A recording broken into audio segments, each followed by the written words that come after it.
to the channel, man, real quick. I'm gonna show y'all what's going on, what I got going on. A ticker, a ticker. As you can see, I have the intake manifold off. Well, this is the intake.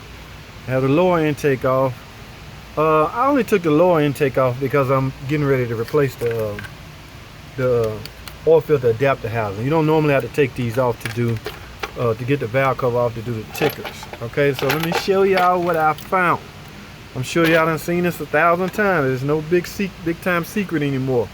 All right, as you know, when you're ticking, what's going on is well, what I found 90% of the time is the rocker arms coming apart. All right, so all you do is simply grab the rocker arm and try to move them. Any one that moves is one that's suspect.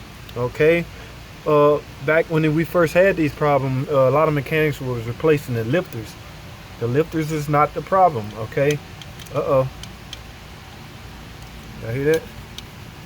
Look at that. That my friend, that rocker shouldn't even be moving. You hear that? So that is the ticking noise that you hear. Now sometimes, even by doing this field test, you may not find a problem. That's because the lobe, see, this is a lobe. The lobe is down on it. So if the lobe down on it, even if the rocker is coming apart, it will not move and give you the indication that it has failed. Okay, see, in this case, the lobe is up. But hypothetically, if this lobe was down on this broken rocker, it will pass the field test. So do not always go by the field test. I mean, go by the field test, but make sure the lobe is off of the rocker when you're doing the field test. Let's say, for instance, this one. The lobe is halfway down on it. So I wouldn't really trust the field test on this particular rocker.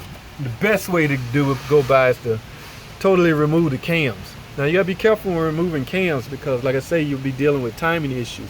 So unless you're familiar with how this timing is set up, I'd be highly careful with dealing with it. Okay, I mean, it's not that difficult. You bring the marks up, and in some cases indent the marks so you won't lose track of the time. And I've been known to just take the bolts off and bag these off.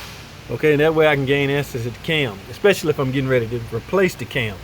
But always look at the lobe. See that camshaft right there, it was starting to eat into it. This is the danger I try to tell people. I have several videos out there. Do not sit on this ticking noise too long or you will eat into this cam.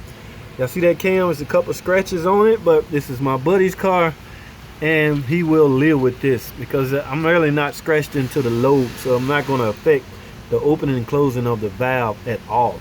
All right, so I want to keep this video short, just to give y'all this little tip. This is my noise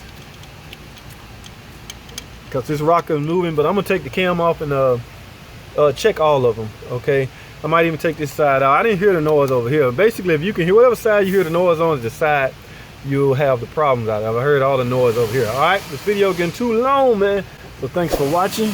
Comment, subscribe, and I'll see y'all in the next video.